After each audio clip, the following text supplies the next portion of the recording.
खोडकर माकड आणि संत एका गजबजलेल्या गावालगत एका प्रसिद्ध संत तपश्चर्या करत होते.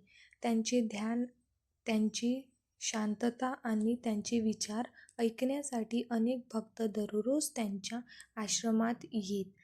ते भक्तांना नेहमी संयम, सहनशीलता आणि सकारात्मक दृष्टिकोन यांचे महत्त्व सांगत. गावाच्या जवळ एक मोठे जंगल होते. त्या जंगलात अनेक प्रकारची प्राणी राहायची. त्यापैकी एक होते एका खोडकर माकड. ते गावातील लोकांना त्रास द्यायचे. त्यांच्या घरात घुसायचे, वस्तू पडवायचे आणि एका झाडावरून दुसऱ्या झाडावर उड्या मारत सगळ्यांना हसू लावायचे. ते आश्रमातही यायचे आणि संतांची साधना भंग करायचे. संतांचा संयम आणि माकडाचा त्रास. संत जेव्हा ध्यान करत असत तेव्हा हे माकड येऊन त्यांचे भस्म, कमंडलू, पुस्तक सगळं अस्ताव्यस्त करायचे. कधी त्यांच्या वस्त्रांना ओढून नेई तर कधी त्यांच्या भोजनात डवळ करायचे. आश्रमातील इतर साधू संतांनाही खूप राग येत असे.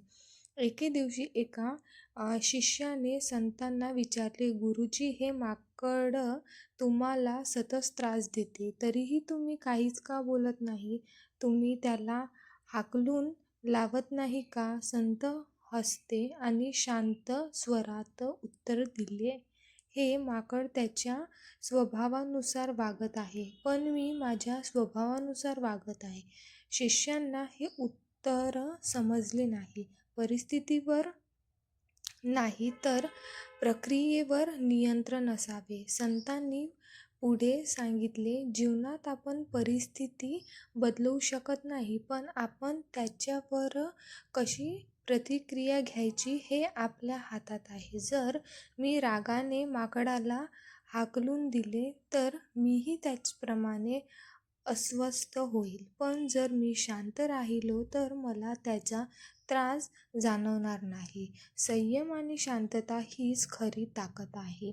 हे ऐकून शिष्यांना कळले की कोणतीही परिस्थिती आपल्यावर परिणाम करत नाही जोपर्यंत आपण त्यावर आपले मन शांत ठेवतो. कथेची शिकवण. संयम आणि सहनशीलता ठेवली तर त्रास देणारी परिस्थिती आपल्यावर प्रभाव टाकू शकत नाही. दुसऱ्यांच्या वागण्यावर नियंत्रण मिळवण्यापेक्षा आपण स्वतःच्या प्रतिक्रियेवर नियंत्रण ठेवले पाहिजे. शांतता आणि धीर धरणे हीच खरी बुद्धिमत्ता आहे. ही कथा आपल्याला शिकवते की कोणीही आपल्याला दुखवू शकत नाही, जर आपण आपले मन शांत आणि स्थिर ठेवले.